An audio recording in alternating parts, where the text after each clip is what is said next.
clientelism involves always in the society, and that asymmetry has historical content and it evolves.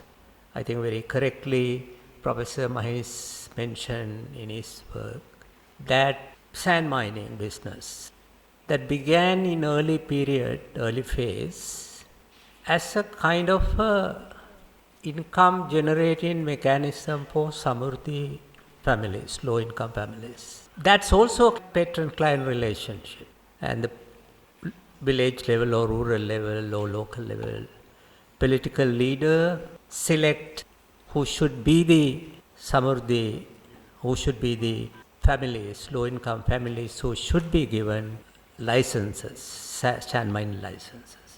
But what happened in the last 25-40 period, it has become a big business, and now the clientelism, the way in which clientelism is practiced is, I think, now qualitatively different. I will focus the same chapter that Professor Mahesh focused on, that is chapter 5. It doesn't mean that other chapters are not useful. What I am saying is the process of how the process of clientelism developed was better, can be better grasped. But prior to that, let me also say a few words about the structural model. I know this kind of political clientelism has so many multiple faceted things, so many facets. And therefore, you can identify easily so many variables that, I think in his model, there are so many variables. But my point is, not all variables with the same value. Or in other words, there may be variables with high parametric value, and there may be variables with very low and negligible parametric values.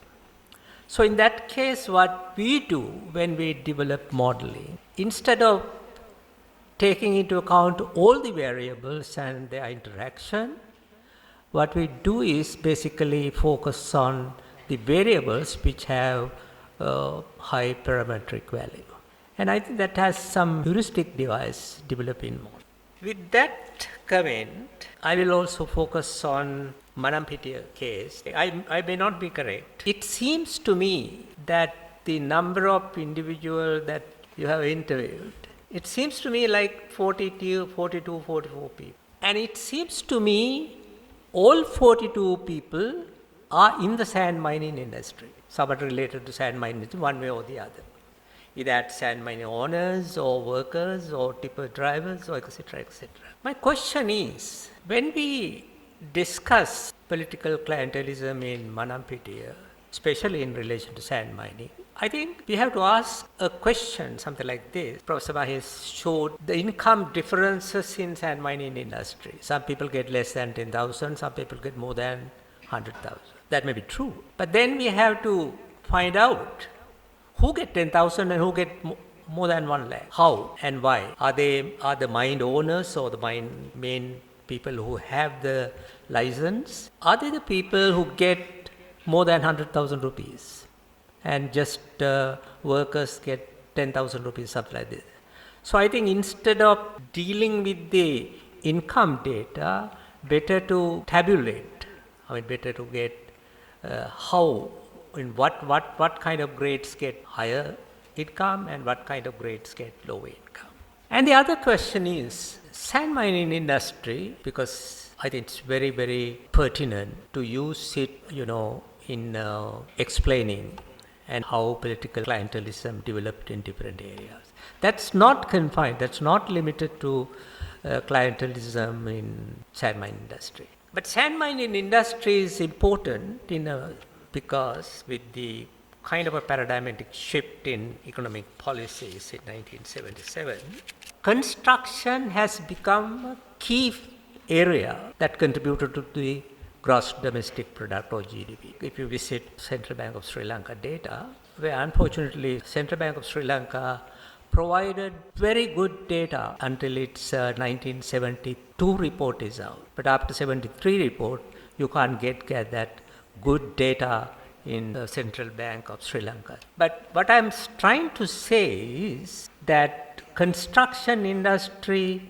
has become one of the key sectors in Sri Lankan economy, particularly after 1977. So that also changed the reason, though that always changed the reason why sand mining has become one of the key areas, especially in this riverbeds area in Manampitiya and Mavali area. I wanted to discuss in detail chapter 5 of the report, especially raising issues. What happened? It says there are many people who became rich out of the sand mining business. That's what I mentioned. It would be better not confining yourselves to the sand mining industry workers, but better to discuss or better to get some other people, agriculturalists, traders, and others into your sample, because then you can find out the interaction between these two groups and how money, how capital is circulated or distributed